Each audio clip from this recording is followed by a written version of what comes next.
আমেদাবাদের পাড়ায় পাড়ায় অলিতে গলিতে প্রচুর গণেশ ঠাকুর আসে আর নানান রকমের থিমও করে। তো সন্ধেবেলা দোকানে গিয়ে সন্ধেবেলার আরতিটা করে তারপরে এবার আমরা বেরিয়ে পড়েছি ঠাকুর দেখতে। ভেবেছিলাম এবারে হয়তো বেরোতেই পারবো না, কারণ সকাল থেকে বৃষ্টি হচ্ছে। এবারে তো বর্ষা যে শুরু হয়েছে আর থামার নামই নেই। তো এখন সন্ধ্যের দিকে দেখলাম বৃষ্টি একটু কম আছে, তো সেই জন্য আমরা বেরিয়েই পড়লাম ঠাকুর দেখতে। যে পুজোই হোক না কেন, প্যান্ডেলে প্যান্ডেলে ঘুরে ঠাকুর দেখার মজাটাই আলাদা, বলুন। এখানের ঠাকুরটা দেখুন, আদিযোগী মহাদেবের থিম করেছে, খুব সুন্দর লাগছে দেখতে। মণ্ডপের পিছনের দিকে একটা ব্যানার লাগানো রয়েছে, এখানে যত বছর পুজো হচ্ছে তারই ফটো দিয়ে এই ব্যানারটা তৈরি করেছে। আর প্রত্যেকটা ফটোর নিচে সালটাও লেখা রয়েছে।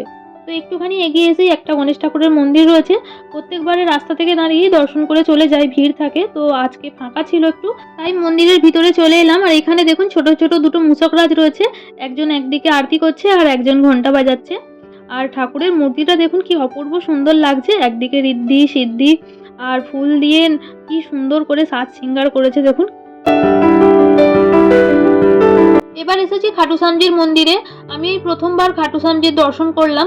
অনেক দিনেরই ইচ্ছা ছিল দর্শন করবার, কিন্তু জানতাম না ঘরের সামনেই এত সুন্দর মন্দির রয়েছে। তো আমার হাজব্যান্ড কয়েকদিন আগে ওর বন্ধুর সাথে এসেছিল, তো তারপরে ও গিয়ে বাড়িতে বলছিল আর বললো আজকে যদি মন্দির খোলা থাকে তো চলো, বেরিয়েছি যখন তোমাকে দর্শন করিয়ে নিয়ে আসবো। তো আমরা যে রাস্তা দিয়ে প্রায় যাতায়াত করি সেই রাস্তাতেই পড়ে এই মন্দিরটা।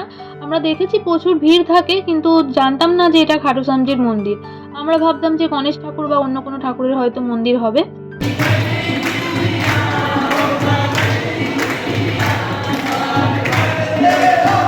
এবার আমরা যাচ্ছি অন্য প্যান্ডেলে ঠাকুর দেখতে।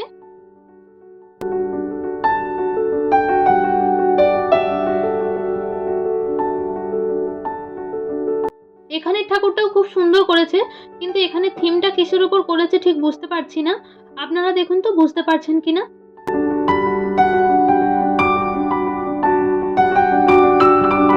এখানে আবার দেখছি দুটো ছোট মূর্তি রেখেছে। সাধারণত বড় মূর্তি একটা থাকে আর তার সাথে একটা ছোট মূর্তি থাকে।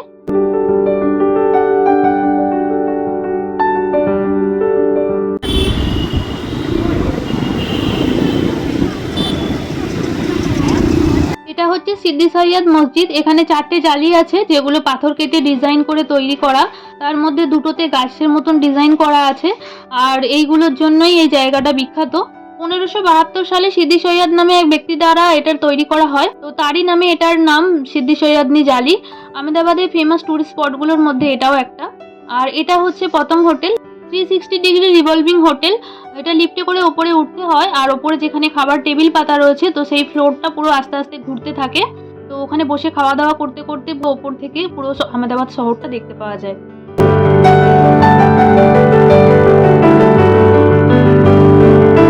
আমরা এসেছি অ্যাস্টোরিয়াতে, এখানে একটু কিছু খেয়ে নিই, তারপরে আবার আগে ঠাকুর দেখতে যাব। এই যে দোকানটা যে বিল্ডিং এ রয়েছে, এই বিল্ডিংটার নাম হচ্ছে ওয়েস্ট ব্যাংক। আর এই লাইটগুলো দেখুন কি সুন্দর লাগছে, দূর থেকে দেখে মনে হয় যেন প্রদীপ জ্বলছে। তো এখানে আমার আর আমার হাজব্যান্ডের জন্য ফালুদা নিয়ে এসেছে, আর বাবুর জন্য নিয়ে এসেছে চকলেট আইসক্রিম। ও চকলেটটাই বেশি ভালোবাসে। আর এখানে আসার আরেকটা কারণ হচ্ছে এই বিল্ডিংটা একদম রিভার ফ্রন্টের সামনে, আর এই দিকটা পড়ছে 4 রাস্তার সামনে। তো এত সুন্দর হাওয়া চালায় এখানে, কি বলবেন। সারা বছরই এখানে, আজকে তো বৃষ্টি পড়ছে, ঠান্ডা ঠান্ডা ওয়েদার, কিন্তু গরমের সময়তেও এখানে প্রচুর মানুষের ভিড় থাকে। রাত্রি 12:30টা 1টা পর্যন্ত মানুষ থাকে। দেখে মনেই হবে না যে এত রাত্রি হয়ে গেছে।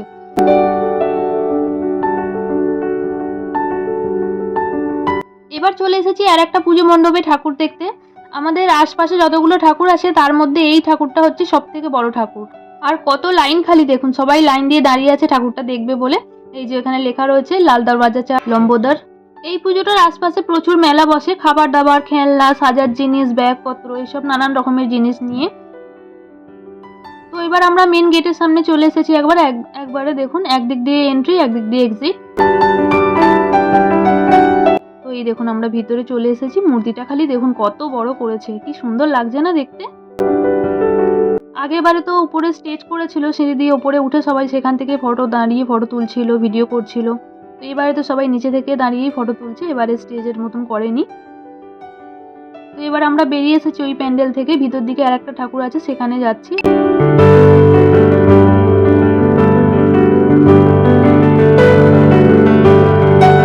এখানের ঠাকুরটাও খুব সুন্দর লাগছে দেখুন। অন্য অন্যবারে এখানে দেখেছি বড় সাইজের ঠাকুর নিয়ে আসে, এবার একটা মিডিয়াম সাইজের করেছে।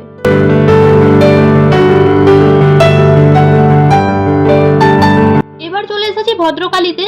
এই যে দরজাটা দেখা যাচ্ছে এর ভিতরে এখানে ঠাকুর এসেছে, এটা হচ্ছে ভদ্র ফর্ট। এই যে দেখুন ঠাকুরটা, এখানে কৈলাস পর্বতের থিম করেছে, কি অপূর্ব সুন্দর লাগছে না দেখতে। এটা হচ্ছে এখানকার নগরদেবী মা ভদ্রকালীর মন্দির। এই দেখুন ওই দিকের গেট দিয়ে সবাই ঢুকছে আর এই দিক দিয়ে বেরোচ্ছে। এখানে সবসময় ভক্তদের ভিড় দেখতে পাওয়া যায়, আবার কোনো বিশেষ দিনে তো আরো বেশি ভিড় হয়।